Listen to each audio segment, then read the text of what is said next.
Dan Barnes of the Toronto Sun talked with Daniel Cohen. Cohen is the Senior Vice President of Global Media Rights for Octagon, a leader in sports and entertainment marketing. He breaks down why he thinks a CFL XFL merger has real value for both leagues. Quote, if you had the same Canadian markets and same US markets, and you're talking about a pretty big league now at this point, you might have to consolidate some of these markets. But if you're talking about a property that can touch, let's say, 30 of the top 60 designated market areas across Canada and the US, I think you can easily go to market and be asking for $100 million US a year. Right now, TSN pays the CFL about 50 million Canadian per year, which is, I think, in the 40 million range, maybe even less. I don't know about that. What if their league could tap into the US TV market money as well?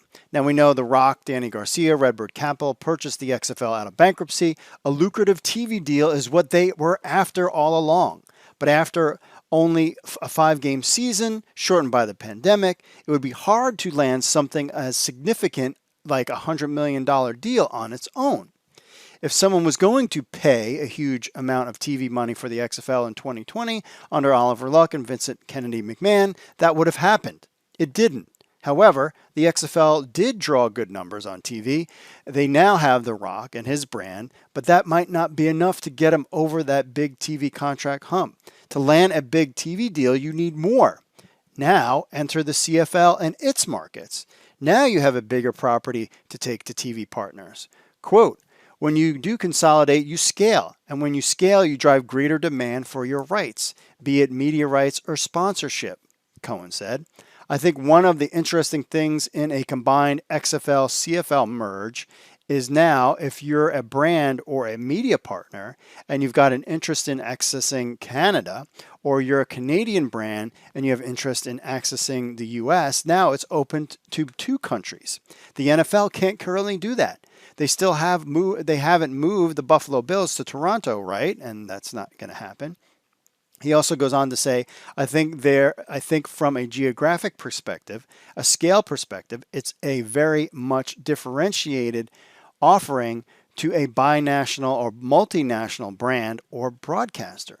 ESPN and their partnerships with TSN gets a lot more creative. Amazon and other global streamers say I can grab another 30 million potential fans up in Canada. That's what makes this interesting. Close quote. The CFL is trying to get their 2021 season underway by asking players to take a 20% pay cut. So clearly the money's not there. If the CFL needs fans in the stands to cover its costs for a season, without a pay cut or fans in the stands, the CFL might not get off the ground on time. The CFL could have a shortened season once vaccine rolls out increase in Canada and fans are allowed back into stadiums. But even if this happens in a timely manner, they could still play a season at only 50% capacity in the stands.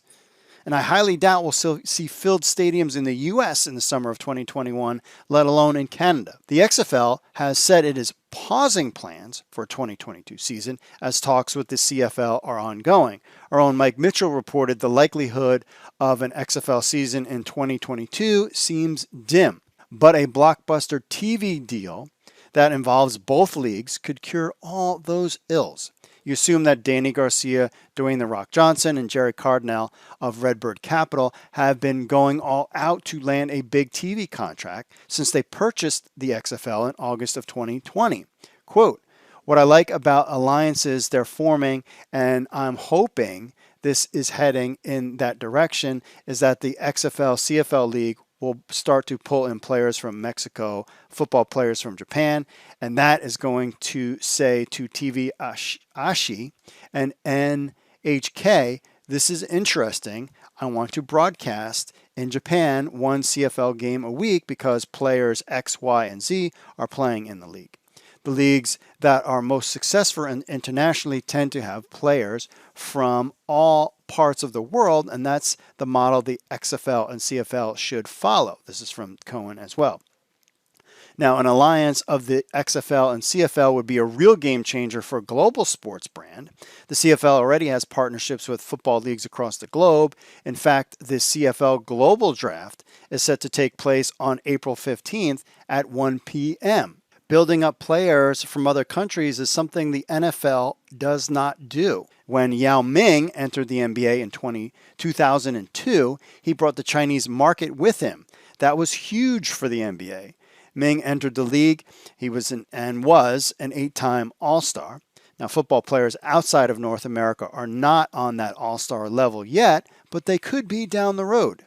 If an XFL, CFL league can bring in players from other countries and build them up as stars, that could be a game changer for the league and set itself apart from all the major sports leagues in the U.S. And one thing we know about Danny Garcia and The Rock is that they know how to make stars. And that could make things very interesting and exciting for the future of both leagues.